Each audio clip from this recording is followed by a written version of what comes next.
Avant de démarrer cette vidéo, petit message de youtubeur, n'oubliez pas de vous abonner à ma chaîne et de mettre un petit like sur la vidéo, si elle vous a plu bien sûr. Même si elle vous a pas plu, hein, soyez solidaires les mecs. Voilà, et pour montrer un peu d'exposition et un petit peu de... et être au courant que quand je poste quelque chose, qui c'est pas tout le temps, hein, donc profitez-en hein, quand j'en poste des vidéos. Elles sont toujours de très bonne qualité, n'est-ce pas? C'est de l'artisanat comme vous le savez. Et voilà, je vous embrasse. Merci les gars. Aujourd'hui, je vous parle de l'état des lieux du rapport à l'islam et à l'islamisme des musulmans de France, le volet 1, édité le 13 novembre 2025 par le sondage, l'institut de sondage l'IFOP. Donc dedans, on a François Cros, Mathilde Tchoukinin, Léo Major, Quentin Masse. Voilà. Et c'est dans le département opinion et stratégie d'entreprise. Donc c'est une présentation PowerPoint qui fait 60 slides avec quelques slides de présentation et de rappel sur les échantillons. Voilà, c'est assez rapide à lire. On va en faire un commentaire à chaud. Je l'ai pas exactement lu en même temps que ce que je vais dire. Donc je vais documenter en même temps que j'enregistre. Voilà, histoire de changer un peu. C'est du commentaire de société. Donc on y va. Alors pourquoi lire cette présentation là, ce rapport sur ce sondage, voilà. Bah, c'est parce qu'il a fait l'actu, comme vous l'avez vu, je pense que tout le monde l'a un peu vu, hein. Donc il y a Écran de veille, je sais pas, c'est une revue qui a commandé le sondage. On a plein de sites là, Le Monde, machin. Enfin, je mettrai quelques articles pour illustrer. Alors il y a même ils ont porté plainte. Alors là, par exemple, il y en a qui sont pas contents parce qu'il y a le résondage sur les musulmans a ravivé un débat sensible, nous dit Atlantico.fr. C'est un des premiers liens Google qui sort. On a également nos amis du Point qui nous disent que l'IFOP dépose une plainte contre 2 députés LFI. Voilà, Paul Vanier fait l'objet d'une pluie de plaintes parce que je sais pas quoi. L'Institut confirme au Point que 2 plaintes accusées de manipulation idéologique. Voilà. Donc parce qu'en fait en même temps il y a des gens aussi, c'est lesquels 4 associations musulmanes portent plainte contre un sondage IFOP qu'elles accusent de violer le principe d'objectivité. Donc voilà. Pour les conseillers départementaux du culte musulman, le Loiret, de l'Aube, des Bouches-du-Rhône et de Seine-et-Marne, ce sondage distille le poison de la haine dans l'espace public, renforçant les amalgames. Magnifique, on a envie d'exploser de rire. Voilà, donc ça fuse de tous les côtés. Voilà, donc évidemment, on a vu ça passer, on va se marrer un petit coup, on va lire le truc, on va faire des petits commentaires qui, je pense, je l'espère en tout cas, essaieront d'être pertinents. Voilà. Le fond quand même de tout ça, hein, qu'il faut se dire avec les plaintes, les trucs, je sais pas quoi, la manière dont c'est qu'en fait c'est juste compliqué de dire les choses et de recevoir des critiques également, mais surtout bon, ça montre que dans notre société il y a dans cette société, dans cette France en tout cas d'aujourd'hui, discuter de la religion c'est effectivement très compliqué. Et j'ai envie de dire, pas que pour la religion musulmane, hein. Mais là, effectivement, bon, elle fait l'actu, alors on en parle. Alors, les auteurs de ce rapport, donc d'abord, c'est l'IFOP. L'IFOP, on va quand même juste rappeler ce que c'est. Donc, IFOP, ça veut dire Institut Français d'Opinion Publique, le groupe IFOP. Et ça a été fondé en 1938, voilà, études marketing, sondage d'opinion. Donc là, je vous mettrai la fiche Wikipédia, ceux qui veulent aller voir. Bon, y a pas, on les connaît, hein. Bon, c'est des gens qui font des sondages, qui appellent des mecs, qui posent des questions et puis qui rapportent, qui compilent. Alors évidemment, on va toujours dire, hein, en préambule, un sondage reste un sondage. Statistiquement, c'est censé être solide, statistiquement, mais il y a toujours des biais dans les sondages, c'est comme ça. Bon, il faut le prendre en compte, mais il faut pas non plus jeter le bébé avec l'eau du bain. Et par moment, il y a des sondages qui nous donnent la température. Ça, c'est pour l'IFOP. On va juste faire un bref portrait de François Cros. Je vous le mettrai là. C'est le directeur du pôle politique actualité à l'IFOP. Voilà, c'est quelqu'un qui exerce dans les milieux d'études d'opinion depuis 2005. Il est spécialisé dans partis politiques, institutions publiques, hein, voilà. Il est enseignant à Sciences Po Paris, Ouest, Nanterre La Défense, dans un master travail politique et parlementaire. Donc ça, c'est mauvais signe quand même pour moi. Et il est aussi en charge de l'expertise genre, sexualité et santé sexuelle. Voilà. Lauréat du prix de la Fondation Jean Jaurès en 2001 pour son mémoire de maîtrise d'histoire sur les assises du socialisme d'octobre 74. Et pour compléter, je vous le mettrai, mais effectivement, c'est quelqu'un qui, lui, n'est pas totalement sans biais, puisque c'est simple. Vous allez voir ses productions, donc je vous les mettrai là, on est sur jeanjaurès.org, machin, ses productions. Rien que les noms des rapports en disent long. À l'école de la République, à l'épreuve de la montée de l'antisémitisme. Préserver la laïcité, les 20 ans de la loi de 2004. La mésinformation scientifique des jeunes à l'heure des réseaux sociaux. Radioscopie du zémourisme. Les Français veulent-ils constitutionnaliser le droit à l'avortement en France? Jeunes et réseaux sociaux, quel rapport à la science et aux parasciences à l'ère de TikTok? Enseignant, laïcité, la place des religions à l'école. Droit au blasphème, caricature, liberté d'expression. En immersion, en quête d'une société confinée. Enfin voilà. État des lieux des discriminations et des agressions racistes envers les musulmans de France. Voilà, donc il a aussi fait ça.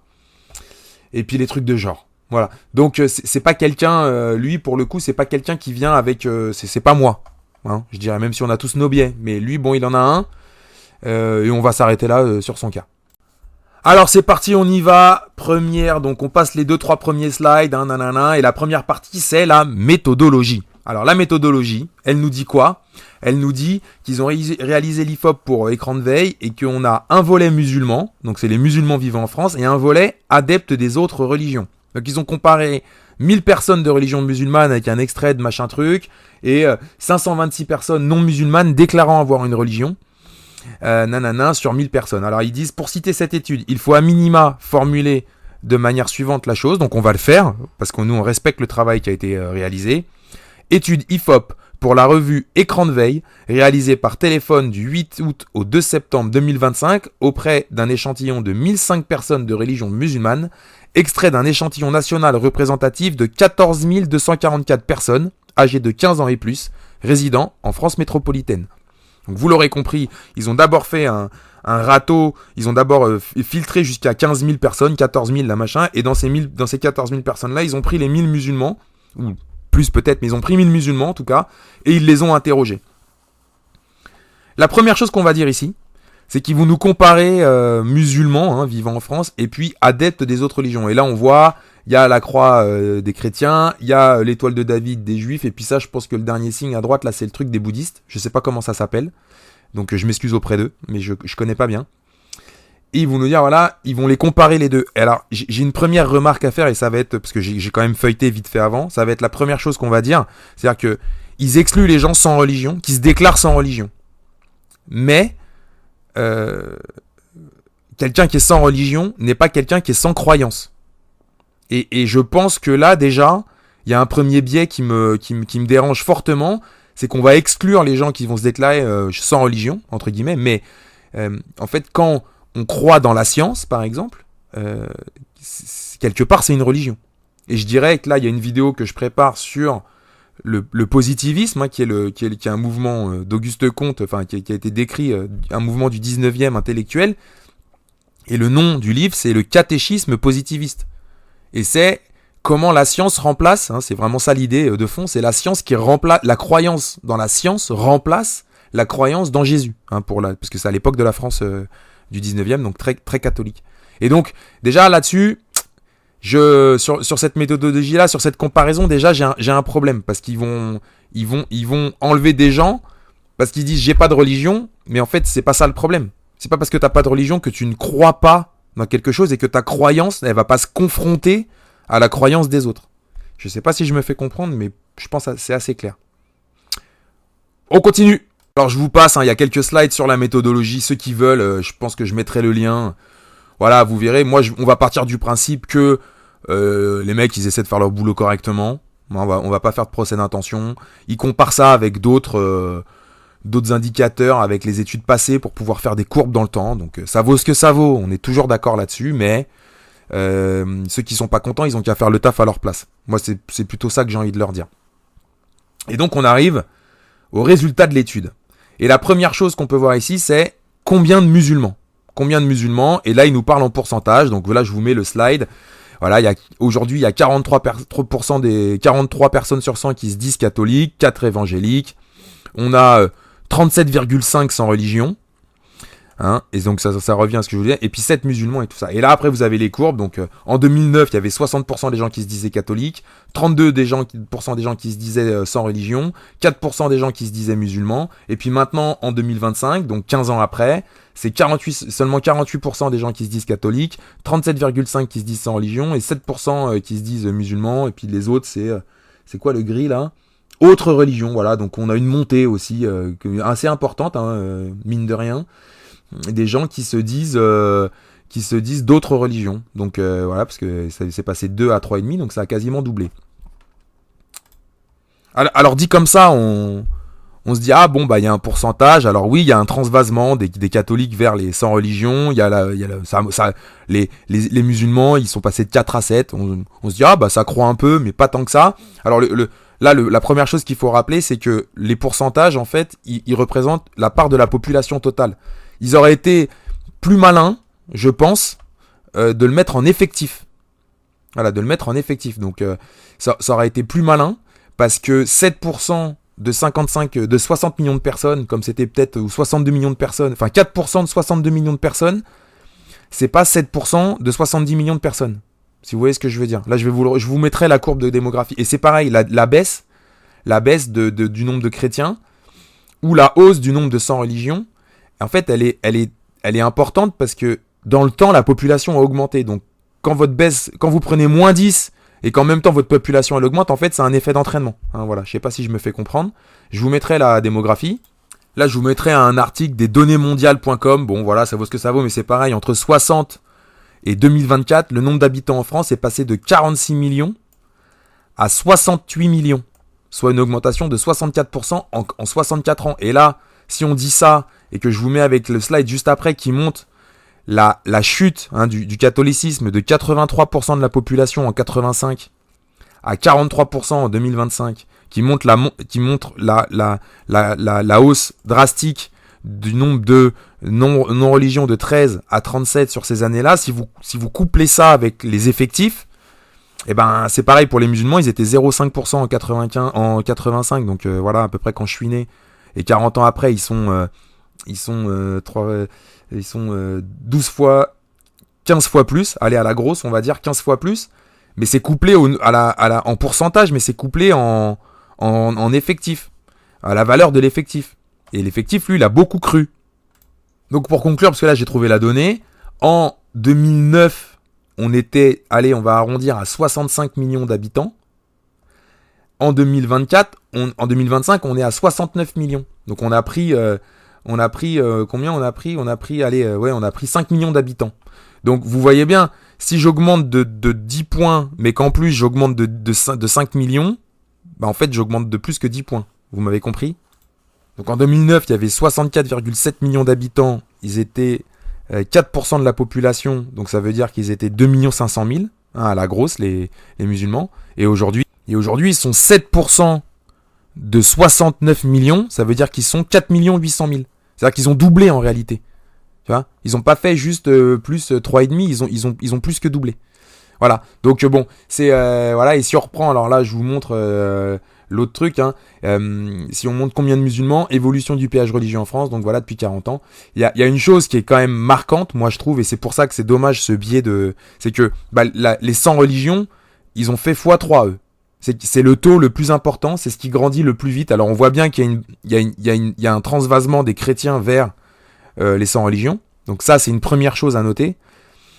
Et cette hausse-là, cette part-là, je pense qu'elle est très importante. Et c'est ce que je disais tout à l'heure en préambule, c'est que ils l'évacuent, ils vont l'évacuer après quand ils vont concerner la pratique religieuse. Mais en fait, les musulmans, la plupart du temps, dans leur pratique religieuse, ils s'affrontent pas spécialement aux catholiques, ils s'affrontent pas spécialement aux protestants, ni même aux juifs.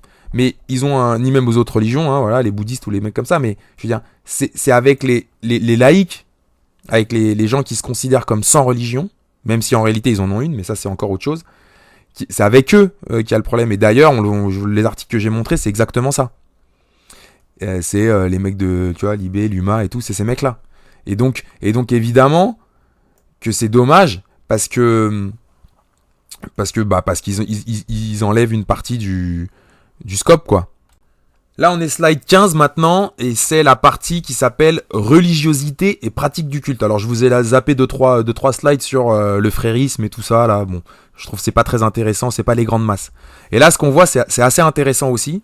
Et je pense que c'est quelqu'un qui doit, comment dire, qui mérite, c'est un slide qui mérite un commentaire. Indépendamment du fait que vous pratiquiez une religion, diriez-vous que vous êtes religieux, pas trop religieux, je sais pas quoi, machin truc. Donc là, on voit quelqu'un de religieux, 80% des musulmans français se déclarent comme quelqu'un de religieux, contre 48% en moyenne chez l'ensemble des adeptes des autres religions. Et là, si on descend un slide ou deux après, avec le degré de religiosité, slide 17, vous avez extrêmement religieux, très religieux, plutôt religieux, ni non religieux, plutôt non religieux, gna gna gna gna gna gna. Et là on voit, donc dans les très religieux et extrêmement religieux, il y a 24% des Français musulmans se disent extrêmement ou très religieux, contre 12% en moyenne chez l'ensemble des adeptes des autres religions. Il y a une première chose déjà qu'on va dire, c'est que là aussi, ils comparent des choux et des carottes. Ils comparent des choux et des carottes, pourquoi ? Parce que être religieux pour un musulman, c'est pas la même chose qu'être religieux pour un juif, et c'est pas la même chose qu'être religieux pour un chrétien. Et là je m'en tiens on va dire aux trois religions monothéistes qui sont quand même les plus représentatifs dans le paysage public français. On va pas rentrer spécialement dans le détail, mais on va le dire quand même si ça va pas faire plaisir à tout le monde. Être religieux quand on est musulman, grosso modo, et moi c'est mon expérience en tout cas, c'est respecter certaines grandes pratiques sociales entre guillemets, donc notamment je pense au Ramadan et pas manger de porc. Pour moi, c'est ça qui fait un marqueur très important. Et d'ailleurs, j'étire le sujet, mais il y a pas forcément de notion morale, puisque les gens qui les Kaira qu'on peut voir un peu partout, qui parlent machin, qui vendent de la drogue ou qui machin, eux ils se déclarent pas non musulmans, je pense.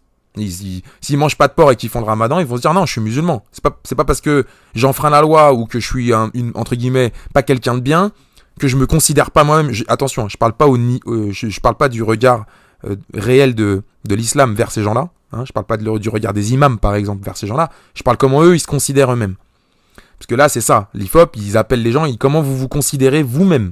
Ce qui veut pas dire que c'est la réalité. Hein. Mais eux, ils se disent, je pense pas qu'ils vont se dire, oh non, non, tu manges pas de porc, tu fais le Ramadan, grosso modo, tu peux prétendre à revendiquer être musulman.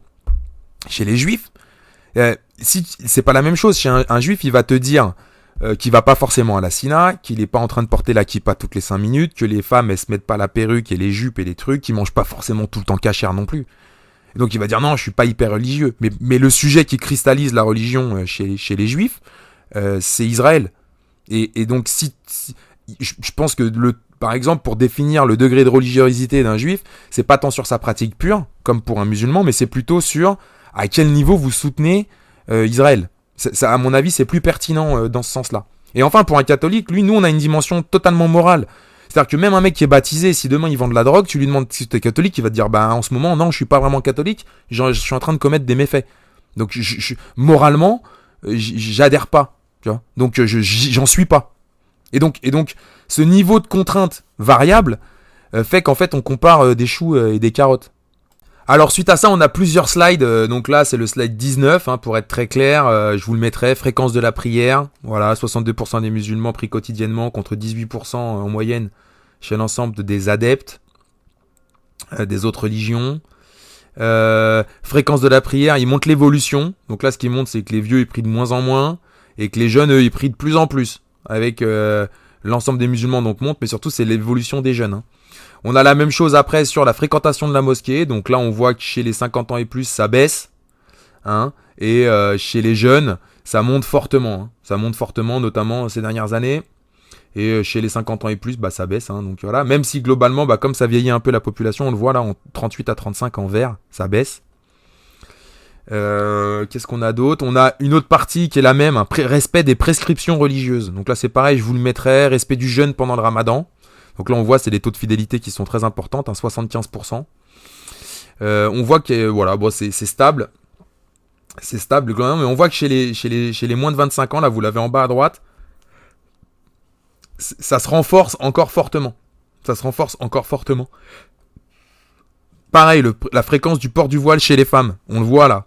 16% en 2003, 45% en 2025. Alors moi je vois pas ça, je vois pas 45%, mais moi par contre là je témoigne, effectivement, je vois beaucoup plus de femmes, même de mon âge et tout, moi j'ai la quarantaine, qui maintenant se voilent et tout, alors qu'avant elles le faisaient pas, je pense, et qu'elles ont pas été élevées comme ça, et qu'elles se voilent. Qu'est-ce qu'on a d'autre Voilà, les raisons du port du voile, donc c'est pour respecter une obligation religieuse, hein, globalement, voilà, et voilà. En gros, globalement, c'est ça l'idée qui est véhiculée. Et on a après les respects de certains interdits, la mixité entre les sexes. Donc on voit, alors là on voit que quand même, par contre, c'est sur certaines choses, aller dans une piscine mixte, bon bah ça maintenant il y a de plus en plus de musulmans, ça leur pose moins de problèmes qu'avant. Donc bon, voilà, c'est étonnant par rapport à tout ce qu'on vient de voir, hein. Mais puisque là globalement, hein, j'ai donc l'idée du comment dire, du rapport, c'est de montrer qu'il y a une radicalisation des jeunes. Voilà, qu'il y a une montée en puissance vers de l'islamisme. C'est clairement d'ailleurs ce qui est dénoncé par les associations, et c'est clairement le problème de tous les articles là qu'on a pu voir et tout. Et là, j'ai envie de dire, moi je suis assez d'accord là-dessus, je l'observe aussi, mais ce que j'observe, c'est que c'est pas les seuls à se radicaliser. Alors, premièrement, on va revenir sur le slide numéro 10, mais le slide des sans religion, il y a la montée en puissance des gens sans religion. Il y a aussi une forme de radicalisation là-dedans. Les gens sont de moins en moins tolérants et vous regardent de plus en plus mal quand vous avez une pratique religieuse. Tous ceux là, les 37% là, ils ont un problème avec ça, les mecs. Et comme ils sont de plus en plus nombreux, c'est exactement comme pour les musulmans d'ailleurs, comme ils sont de plus en plus nombreux, bah, ça renforce leur croyance. Et c'est ce que je disais au départ, c'est pas parce que vous vous déclarez sans religion que vous n'avez pas de croyance, et c'est pas parce que... Et comme vous avez une croyance, elle se confronte avec les autres croyances, de manière mécanique. Et donc, il y a un affrontement qui est lié comme ça. Et donc, eux, ils se radicalisent aussi. Et donc, les musulmans, bah, ils se radicalisent aussi. Je veux dire, il y a un effet d'entraînement. Et je dirais que dans tout ça, il y a une autre entité qui est très importante parce qu'elle cristallise énormément de choses. C'est la communauté juive qui, elle aussi, s'est vachement radicalisée. On ne peut pas ne pas le voir.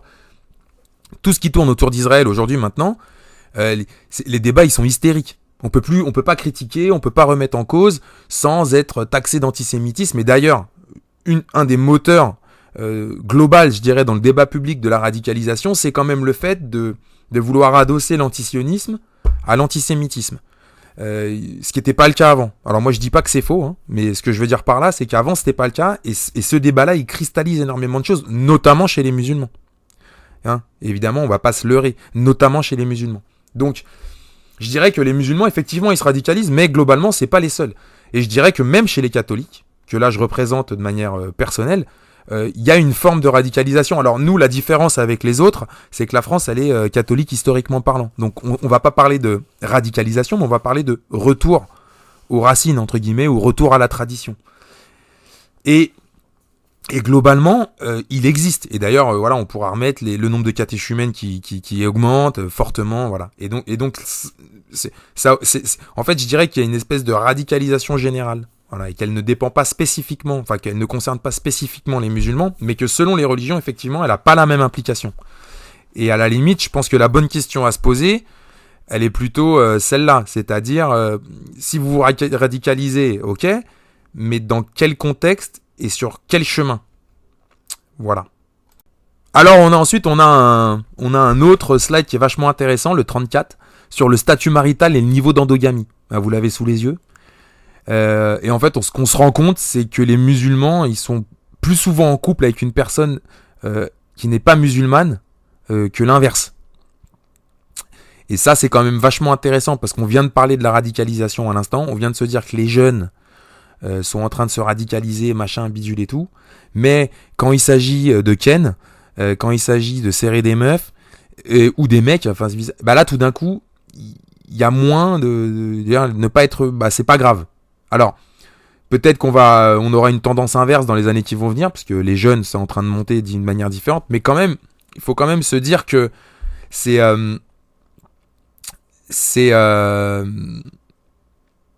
drôle, parce que c'est pas forcément ce qu'on dirait de prime abord. C'est pas forcément ce qu'on dirait de prime abord. Et pourtant, il y a quand même un écart, parce que 73 à 80, il y a quand même un écart. Donc voilà, mais c'est aussi pour montrer qu'en France, je dirais la mixité française chrétienne, hein, issue de cet esprit aime ton prochain comme toi-même et on est tous frères, elle fonctionne quand même. Et d'ailleurs, personnellement, j'ajouterai un témoignage, mais par exemple, en France, et à travers l'islam souvent d'ailleurs, et ce qui est une bonne chose, tu vois souvent des couples avec entre quelqu'un qui est noir et quelqu'un qui est issu de l'immigration maghrébine par exemple. Hein, pour parler crûment, on va dire entre un noir et un arabe. Enfin, un noir et une arabe, ou une noire et un arabe, enfin bref, vous m'avez compris. Et ça, tu le vois dans quasiment aucun autre pays du monde, même quand il y a des gens de différentes communautés ou différentes issues de branches de l'immigration, de pays qui vivent ensemble. En France, on arrive à faire ça, et ça se retrouve ici, et je trouve que c'est une expression de l'excellence française dont on peut être extrêmement fier. Donc il n'y a pas que des mauvaises choses dans ce rapport. Une autre chose positive qu'on peut voir, c'est le slide 38.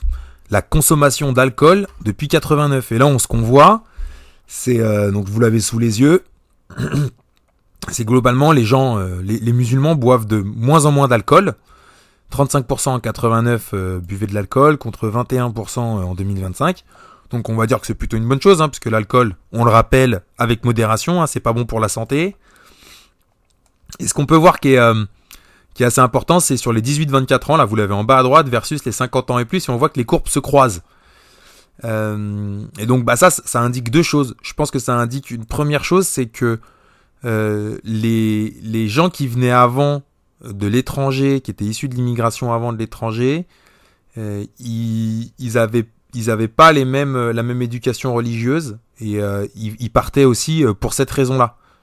Pas qu'il y avait des raisons économiques, évidemment, qui sont les raisons principales de l'immigration, mais on avait peut-être sûrement aussi des questions sociétales qui poussaient beaucoup les gens à partir. Et maintenant, je pense que ça s'est plutôt focalisé, étant donné qu'il y a des communautés constituées, et qu'entre guillemets, quand tu arrives dans un nouveau pays maintenant, par exemple pour les gens issus de l'immigration maghrébine, pour les Maghrébins qui immigrent, les Algériens, les Tunisiens, les Marocains, les gens, je veux dire, là, tu arrives aujourd'hui, c'est pas comme il y a 40 ans, il y a beaucoup plus de gens qui sont connectés à l'Algérie, que ce soit parce que ce sont eux-mêmes des immigrés ou des enfants de l'immigration, qu'il y a 40 ans. Donc, t'immigres plus forcément exactement pour les mêmes raisons qu'avant, et donc t'as un peu plus de gens durs dans la religion, entre guillemets, plus radicaux aussi qui immigrent. Voilà, et je pense que la consommation d'alcool le montre bien. Montre aussi peut-être qu'avec le temps, parce qu'avant c'était 20% en 89, des plus de 50 ans et plus qui buvaient de l'alcool, et là c'est 30% en 2025. Ça montre aussi peut-être qu'avec le temps, on a tendance à se déradicaliser quand on est musulman, peut-être.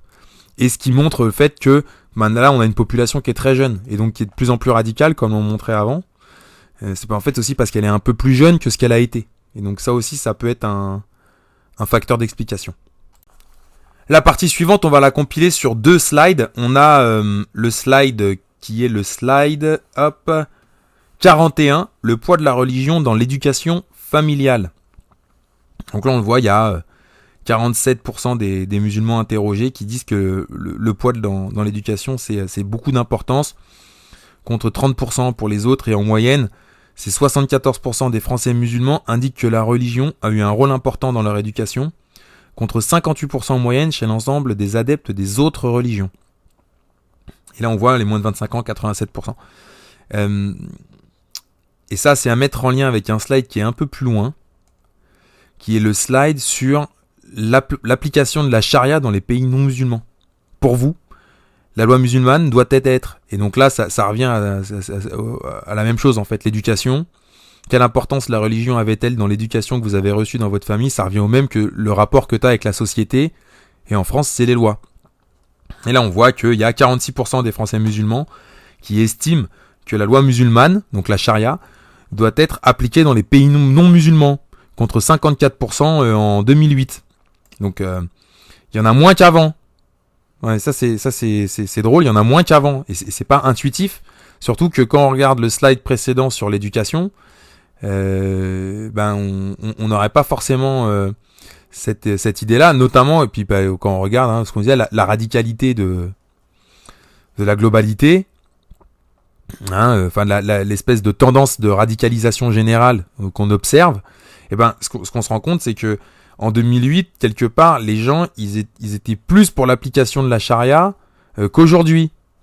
Donc c'est étonnant parce qu'en fait il y a une progression de la on va dire de la pratique religieuse un peu dure, un peu ostentatoire, et en même temps une meilleure tolérance à la vie en République française.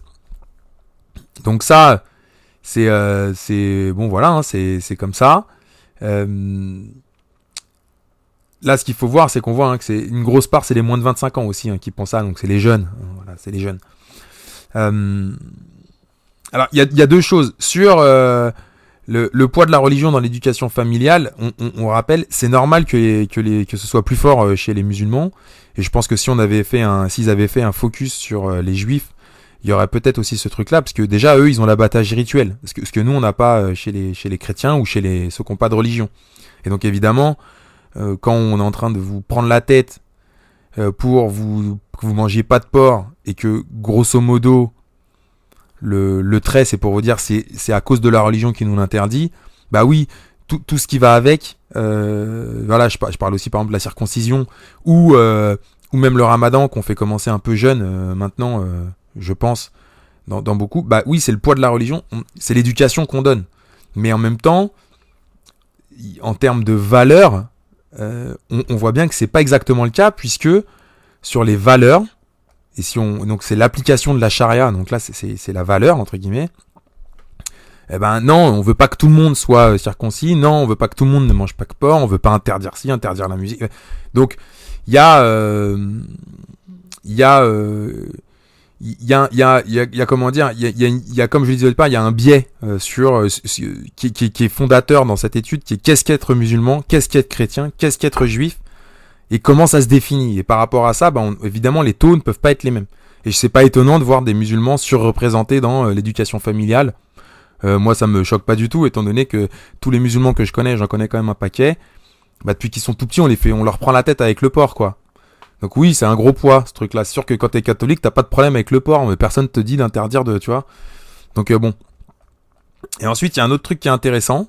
Là, je vous remets sur l'application de la charia dans les pays non musulmans. J'avais une discussion avec quelqu'un qui, lui, était sans religion. Et c'est lui, d'ailleurs, qui a attiré mon regard sur ce rapport. Et qui m'a dit, ouais, t'as vu, nanana, ils veulent qu'on applique la charia, machin. Et je lui disais, bah ouais, mais c'est normal. Moi, je suis catholique. J'aimerais qu'on applique la morale catholique dans tous les pays du monde.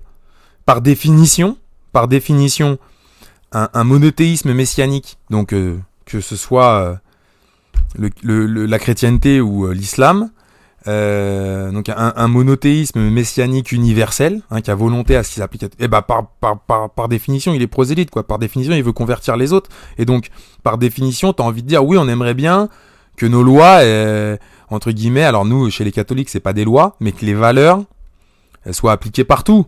C'est normal. Moi, tu me poses la question, je me considère pas comme un extrémiste, mais tu me poses la question, je vais te répondre, bah ouais, je voudrais que ça soit appliqué partout, quel que soit le pays dans lequel je vis, puisque je considère que mes valeurs permettent d'améliorer la condition humaine au sens global du terme. Donc j'ai forcément, si je suis cohérent avec moi-même, j'ai forcément une réponse comme ça. Voilà. C'est logique. Donc, je pense que c'est pareil, c'est à mettre en perspective. Ah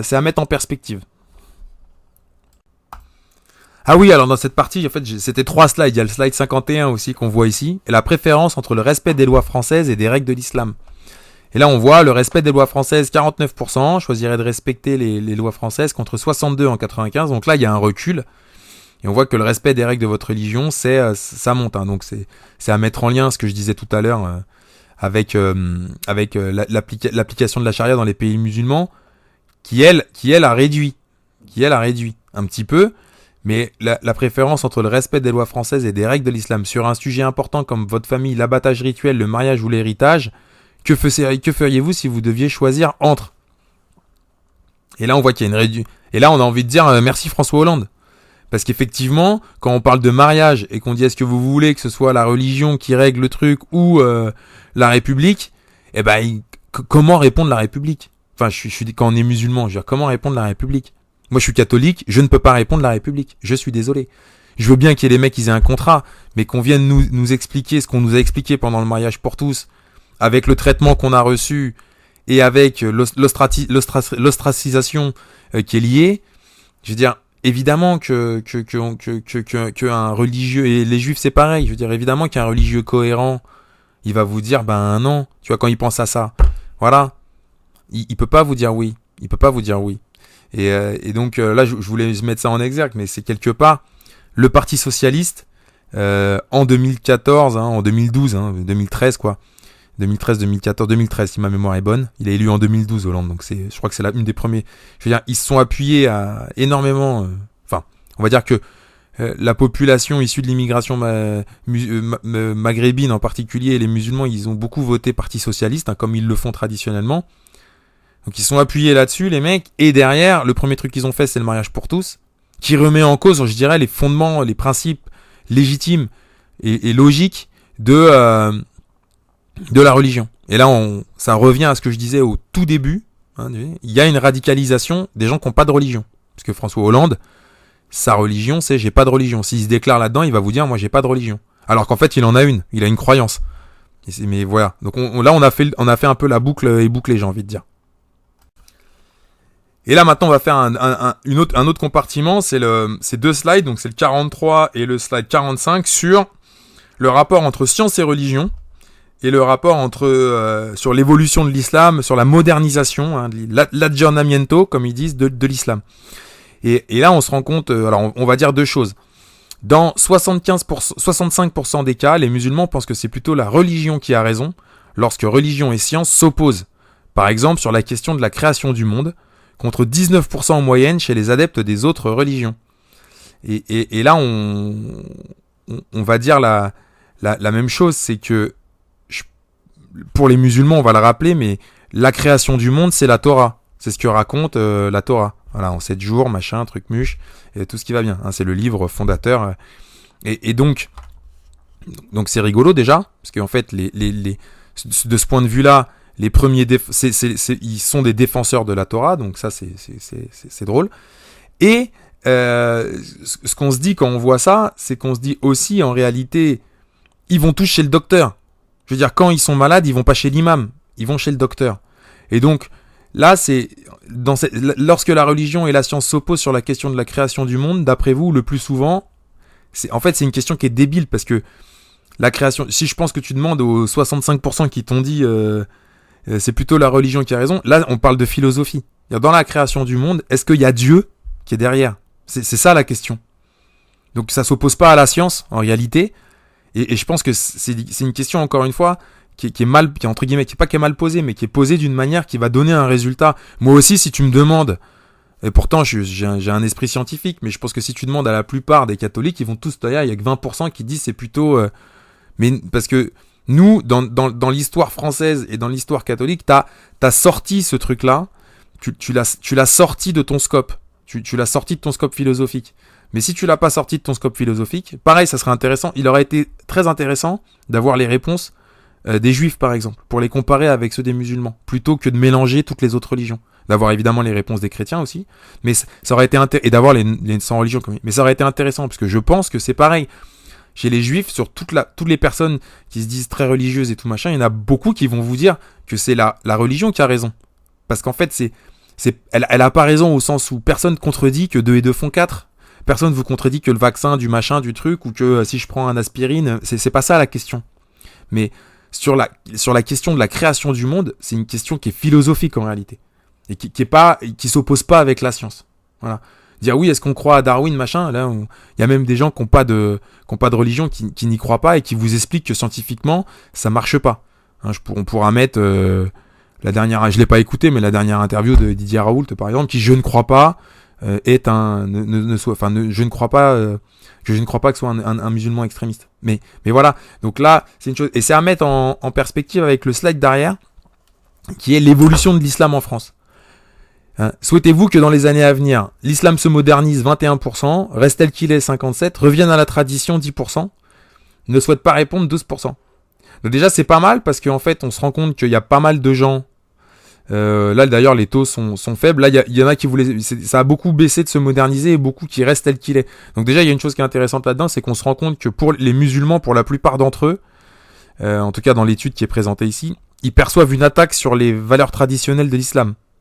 Puisque sinon, on aurait avant on avait qui se modernise, et là en 98, là en 2025, il y en a plus que la moitié, qui même un tiers. Donc ça veut dire que il y a eu une modernisation de l'islam quelque part. Donc moi je la connais pas, je saurais pas dire dans quelle proportion, mais il y en a une. C'est intéressant à mettre avec en haut à gauche là, réponse des adeptes des autres religions, 45% pour se moderniser et 39% pour qu'il reste tel qu'il est, et 9% pour qu'il revienne à la tradition. Donc on a des branches, on a des voilà, c'est à peu près la même chose, notamment pour le retour à la tradition. Et c'est ça qui est intéressant aussi, c'est-à-dire qu'il y a une petite branche quand même de la population, hein, des musulmans et même des chrétiens et des juifs et tout, qui se sent non seulement attaqué, et donc mais qui trouve qu'il faudrait entre guillemets qu'on fasse machine arrière. Il y a 10%, c'est pas ridicule au final, quand tu regardes bien. Et ce qui est intéressant aussi, c'est que l'islam reste tel qu'il est. Je sais pas trop ce que ça veut dire. C'est pareil, on dit la chrétienté voudrait qu'elle reste telle qu'elle est. Mais tu t'inscris dans un déroulé historique. Et encore une fois, nous, la différence, quand je prends les catholiques, encore une fois, c'est comment tu veux comparer, étant donné que nous, on a le pape, on a le Vatican, qui donne des lignes claires, qui dit ça c'est bon, ça c'est mauvais, alors qu'en islam, c'est pas le cas, par exemple. Et là, c'est pas une critique, c'est juste un constat. Mais c'est la réalité. Et donc, l'islam qui reste tel qu'il est, qu'est-ce que ça veut dire ? C'est pareil, toujours la même chose. Donc, on voit cependant que, quand même, il y a eu une modernisation. Donc, je ne sais pas dans quelle mesure elle est perçue et comment elle est perçue. Mais c'est peut-être en lien avec ce qu'on a vu sur les piscines ou ce qu'on a vu tout à l'heure avec les lois françaises. Voilà. Bon, et le dernier stade qu'on souhaitait commenter avant le commentaire final, c'est le slide 54 sur le degré d'approbation des positions des islamistes, évolution versus 98. Vous-même, quelle est votre opinion sur les islamistes ? Diriez-vous que vous approuvez la plupart de leurs positions, quelques-unes, nanana, je désapprouve l'ensemble. Et là, on voit qu'il y a un net recul. Et ce qui grandit le plus, c'est vous approuvez seulement quelques-unes de leurs positions. Et là, on voit que l'autre il compare ça avec 98. Alors, on va quand même rappeler que 98, c'était aussi dans une ambiance post-attentat, si ma mémoire est bonne. On va le vérifier tout de suite. Voilà, donc là, j'ai retrouvé le Wikipédia sur la chronologie des attentats en France.